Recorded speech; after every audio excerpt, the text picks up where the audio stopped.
Lynch. Marshawn Lynch to the goal line into the end zone. Touchdown. He ran over Dockett and knocked Dockett's helmet off. And again, Marshawn Lynch. Darrell Bevell, the offensive coordinator, said when he starts to become a bully, as a team, we become bullies. Mathis had 3 sacks when these teams met in week 4. Anger. Whalen makes one-man miss and finally swarmed under just short of midfield. Leroy Reynolds, and watch Reynolds on special teams right here, losing his helmet, but that doesn't matter. And you know, I covered kicks for a long time in the NFL. I never did that.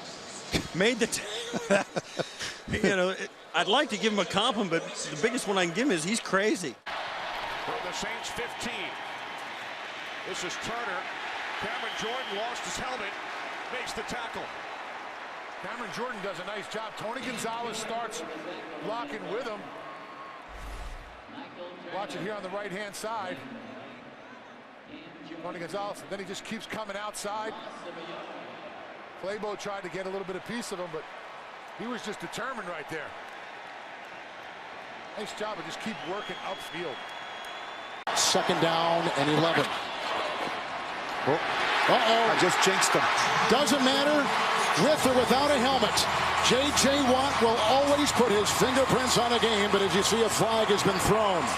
Loss of 9, first sack back as it stands now to the 42. Well, he is relentless. I mean, those feet never stop moving. He's a great leverage player that can bend and get underneath a big tackle. Use of hands to the face, number 75. Offense, penalty is declined.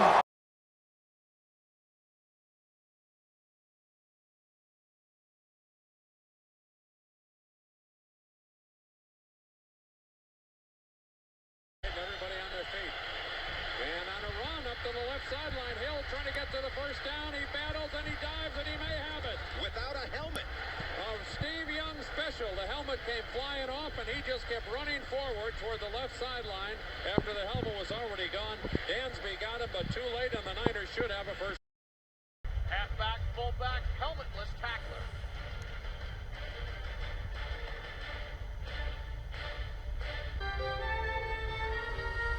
And has been the head coach of 2 other teams on a fill-in basis. And that is over the middle, caught by Witten, who loses his helmet but still keeps going. A penalty marker is down, and Witten takes it to the 5-yard line. Jason Witten, in a play that you're going to see replayed a lot of times this week, losing his helmet and taking it all the way to the 5-yard line. And then to get hit and lose your hat and keep running without your hat. Ooh. And he took, I mean, that is a real blow that he took to his helmet, head to head. And then he kept running. He's looking to the outside. He's looking behind him. Whoa, that is a whap. But when you can do that, then you're a tough football player. I'm not sure I've ever seen a guy, I can't remember a guy running that far without his helmet. The 23-yard line, Tanner again to the outside, and without his helmet, he has to go down. Though once the helmet comes off, it's not like it used to be with Jason Witten. That's all you think about. The helmet comes off, the play is over. Remember, Witten had that spectacular run after he made the catch, and now the official goes over and he says, sorry, the helmet's off, the play is over. And for obvious reasons, but boy, this is too bad. What an effort. And it's not like rule this year, when the helmet of a runner comes off, the ball is dead at that spot. There's an illegal shift, 2 players moving at the same time, offense.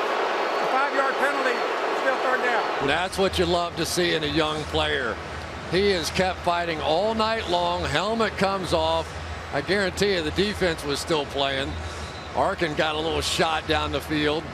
That one will be remembered by Jason Garrett and company.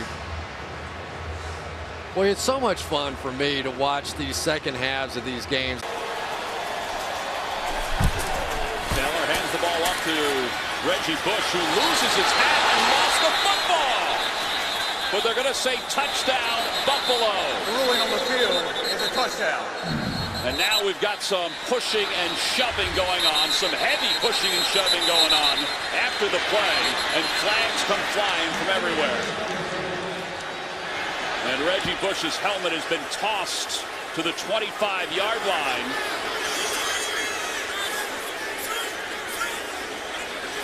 So they're saying that Reggie Bush broke the plane of the goal line before he lost the football. Take a look. Good effort by Reggie Bush.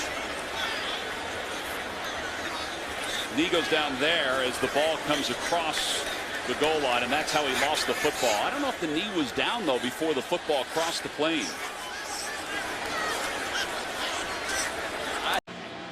Well, here's linebacker Steven Johnson, and if you'll notice something unusual, he is not wearing a helmet. But that's not going to stop him from going in and getting in on the tackle on Tavon Austin. In the middle of the 1980s, and no one can deny that. When you watch Andre Chicklet play football week in and week, run over you too. Dixon motions. Straight ahead.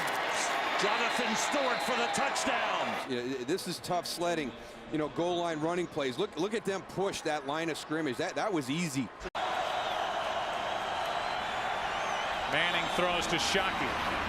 And it's Shockey losing his helmet and picking up the first down. Well, I'll tell you what, if that doesn't get this team going, I don't know what will. Jeremy Shockey making a nice catch and then turning it up to pick up some extra yardage. The helmet came off. A lot of times when that happens, you're going to see a player go down and try to protect themselves. Watch this. Helmet comes off there, and Shockey's still going and looking for contact. He is a beauty. And he likes it, too. Picked up 5 yards, 3rd and short coming up. Back to that Shockey play. Yeah, I mean, this is what he brings. I mean, he's obviously, it's well said, he's emotional, he's fiery, he's competitive, and it's hard for him to control. 4-man rush. Stafford in trouble. And down he goes, but a penalty flag comes along as well. Fletcher may have been the man who rips the helmet off of Matthew Stafford. Personal foul. Grabbing the helmet opening defense. Happens to the ball. Automatic first down. Boy, that's a huge play. Let's see as Stafford tries to exit. Looks like, as you mentioned, Tom, Fletcher Cox, number 91, did it before Connor Barwin hit him. And that's where the penalty went. And that negated some really good coverage downfield by Philadelphia. And I'm going to tell you again, I think Bolden ran the wrong route right there because he and Marvin Jones together were within 3 yards. And that's why Stafford had to pull that ball down. And Mariani averaging over 10 yards a return.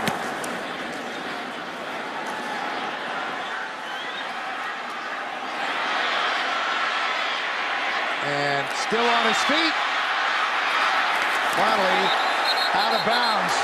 Wow. Brian Brayman didn't have his helmet on. Yeah, and leads with his. Now, is that helmet to helmet or not? I technically no. Wow.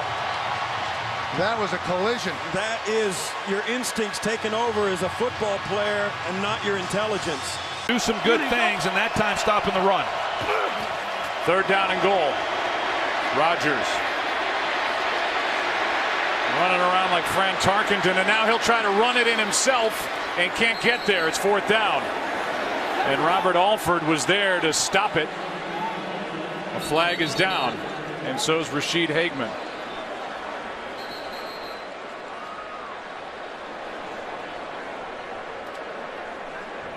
Let's see what happens with Rodgers at the end of this play.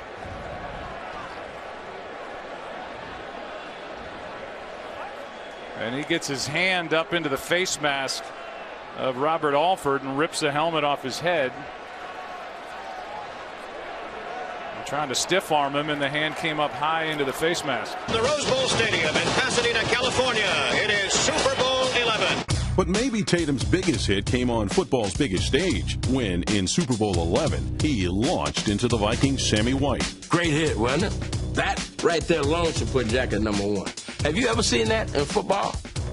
Guy gets hit so hard his equipment comes off. and rolled. He got separated from his helmet. I never seen that.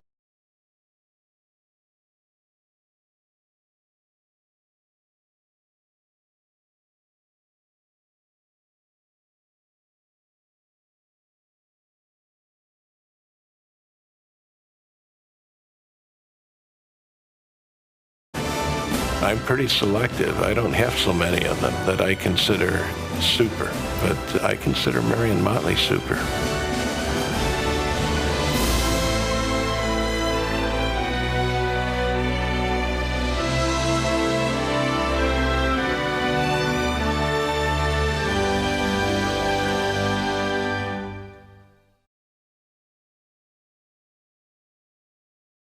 While we were away, somehow Brandon Jacobs' helmet winds up in the stands. Bruh.